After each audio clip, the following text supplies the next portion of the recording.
The governing party is also calling for a declaration of a National Day of Mourning. To join me now in conversation is the ANC's Pule Mabe, who is in studio with me. Pule, I appreciate you coming through at this late hour. It does talk to, the magnitude of the disaster that we are dealing with at the moment. Let's start here. You as the ANC are calling for a National Day of Mourning. Tell me a bit more about that and what else you envisage by way of coming to the aid and assistance of affected communities in KwaZulu-Natal. Evening to us and evening to your viewers. We meet today when the country has experienced what we have just gone through. The floods in KwaZulu-Natal, people losing their lives, others remaining displaced, public infrastructure being destroyed, even private infrastructure as well. So what we have since done in the African National Congress was to establish a task team dealing with solidarity with the people of KwaZulu-Natal. And through that task team, we have also said one of the strongest calls we need to make is the need for the declaration of a National Day of Mourning, a day that would be able to bring South Africans of all creed and standing together, where we will be able to then say through our unity, the resilience we have displayed, even under the COVID-19 pandemic, has been such that we are able to come out much more stronger, reconstruct and rebuild our country. And we believe that such an effort and initiative of the National Day of Mourning will be able to unite and bring the nation together at a time when we need to be not just united, we need to care for one another, show that our humane spirit, be in solidarity. And what has also happened to us is that as we conceptualized this concept that actually brings in that solidarity task team, brings in all subcommittees of the African National Congress, we began by making sure that we make all our regional and provincial offices throughout the country, including our caucus offices, parliamentary constituency offices, to serve as drop-off centers, to allow those that might want to make different contributions, whether it's by way of donating food parcels and all of those, they could use that network of our offices to be able to hand over that. Now, this Friday, we will be going to KwaZulu-Natal. The NEC delegation will be going there, led by our Treasurer General, Comrade Pule Mabe, to go and deliver what we have already been receiving through these drop-off centers. And we must thank many South Africans out there who have responded to the call by our government, even the call by ANC structures on the ground to make whatever contribution possible. The Progressive Business Forum, under the office of the TG, has also been working on the mobilization of the business community. And it has been quite humbling to see how much South Africans are able to come together in times and moments such as this. Yeah. Is this born out of your belief that you have the infrastructure in terms of your branches, regions, and provincial, structures that you have, but also born out of the affinity that many South Africans continue to have with the ANC? I mean, you do continue to win elections, albeit with declined numbers. Well, it is out of that affinity, but it is also because we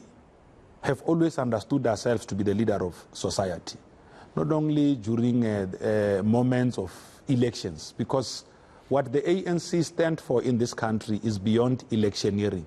We stand for what is best for our people, regardless of what they subscribe to, regardless of their own beliefs. We always come out to make sure that efforts made at uniting our people, because we are a peace-loving organization, those efforts are embraced. We are not doing this to garner any form of support. We are doing this because we always cared. We cared even when South Africa was not a democracy. We are continuing with that spirit of camaraderie, even under these conditions. Isn't it said, though, Pule, that while we commend, and your efforts have to be commended, and I imagine many South Africans do commend your efforts, but even your own statement alludes to this spectre of a distrust that has grown around public representatives, many of whom are deployed by your organization. Isn't it said that we can sit here, and throughout the day I've been hearing people talking about we should be focusing on, right, government has declared national state of disaster. funds are being mobilized wherever we can, assemble funds within government and from other sources to respond to this major catastrophe that has played out in KwaZulu-Natal. But in many instances, you've been hearing people saying that let's hope the money doesn't get stolen by public representatives in the way that it happened with COVID-19. Isn't that sad? Well, it is quite concerning, and as a self-respecting organization, we have also expressed ourselves on this point in our own statement, where we have already called on our national caucus in the National Assembly and all other caucuses in provinces, through legislatures, as well as at the level of council, to make sure that they pay specific attention on the area of oversight, a point that the President in his capacity as President of the Republic spoke about as well yesterday. But we are now saying we need these public representatives, the men and women that we have sent out there to represent what is good or comes good out of the African National Congress, to make sure that they pay special attention on how these resources are being spent, make sure that those that are responsible for the disbursement and distribution of these resources are themselves held to account and act with the necessary vigilance and prudence. What we've seen, because it's not for the first time that the province of KwaZulu-Natal faces this kind of disasters. We've been encouraged by what they did. Earlier this year, there was a disaster. It might not have been as widely publicized as this one is, because, the scale of it is much higher. But we must commend them. There was no any leakage of resources. They ensured that in whatever way that these resources are disbursed, they follow processes. That's why you never see this making it to the press. So the ANC government needs to also come out and begin to say where it makes positive strides. Because, negative news tends to sell much faster. When a dog bites a man, it's not news. But when a man bites a dog, it's news. So the old journalism training. So we have got to look at it in that way and then say, okay, we have learned. Yeah. Here is an ANC that has seen the rot that came out of the COVID-19 PPE funds. And this ANC now wants to say through its government that it is possible to deal with a calamity of this sort using state resources and making sure that they are directed to where they are meant. Do you not believe, though, Pule, that you have a believability problem as the ANC, in that while you say with your words that you have learnt from the missteps and some of the looting and corruption that happened and diversion of funds that happened during the COVID-19 response, but in your actions you don't show it, and you know exactly what I'm talking about. Such instances like, the continued preference by some of your branches for people who are accused of corruption, the actions of the majority in the ethics committee in Parliament, for example, around the exoneration of Zweli Mkhize around digital vibes. That's exactly the kind of thing that many South Africans look at and say, these people have not learnt their lessons.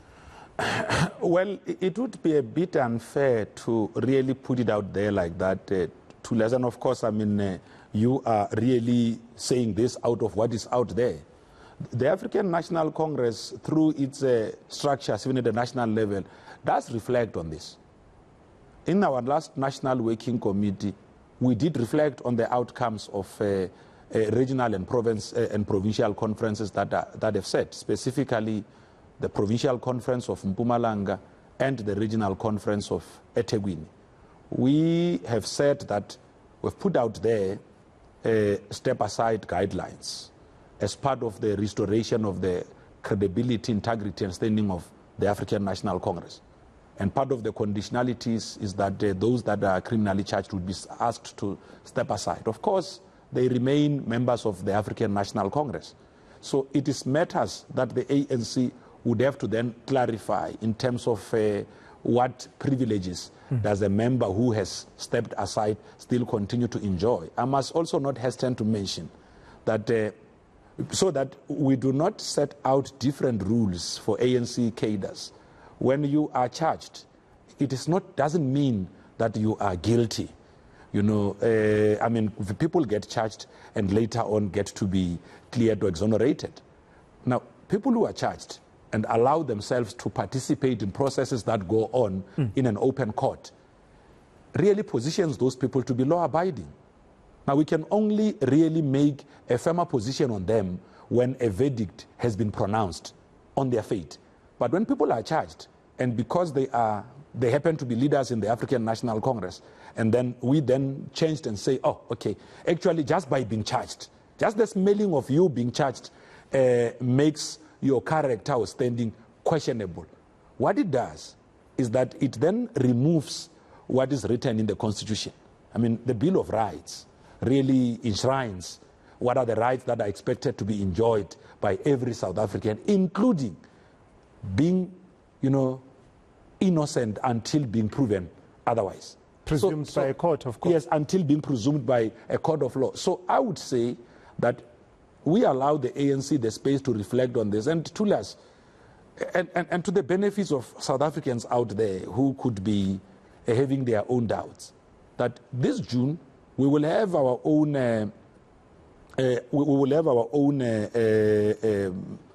The policy conference. Not a policy conference.